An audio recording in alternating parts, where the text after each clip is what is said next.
Hello, my name is Bill Carrigan, professor of history at Rowan University. Today I'm going to be speaking to you about the women's rights leader Elizabeth Cady Stanton and what I consider to be her greatest speech, The Solitude of Self. In 1815, Elizabeth Cady was born in Johnston, New York, from an upper-class family in which her father was a congressman and later a New York Supreme Court justice. Elizabeth was one of 11 children. However, 6 of her siblings died while they were young, including all of her brothers.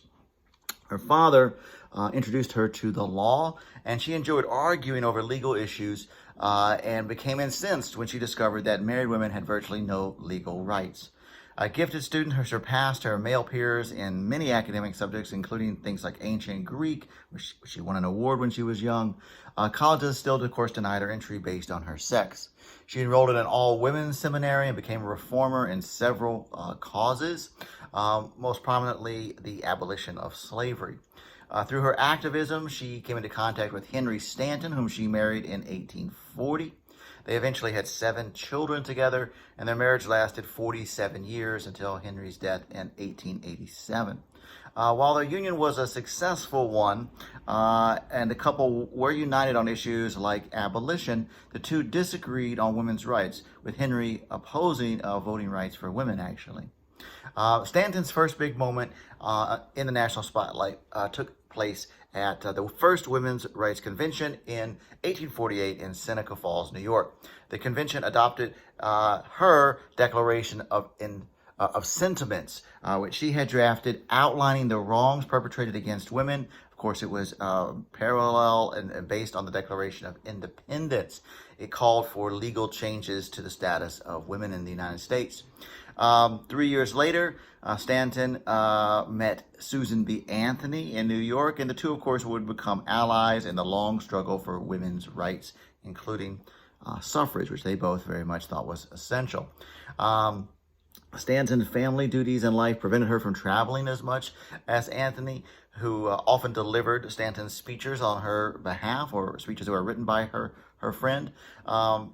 But Anthony, of course, was vital to the movement. She did a lot of logistical planning, various different organizing for the movements.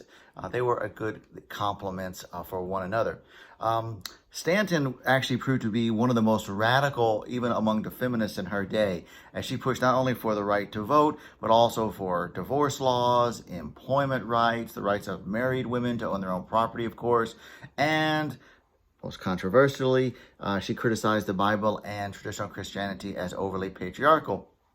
Of course, she did this from a position of being a married woman with 7 children, but her criticism of the Bible was quite different, and many other women's rights leaders at the time did not do so. Stanton's mind remained sharp pretty much her entire life.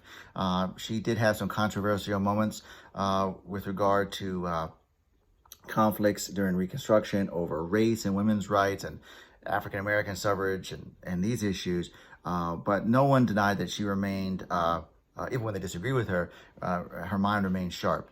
At the age of 76, she delivered the speech, The Solitude of the Self, and she delivered that before the United States Committee on the Judiciary. Stanton's speech emphasized elements of individualism that foreshadowed the work of existentialist philosophers in the 20th century, in my opinion. Here's a quote. "We came into the world alone, unlike all who have gone before," Stanton said, "and we leave it alone."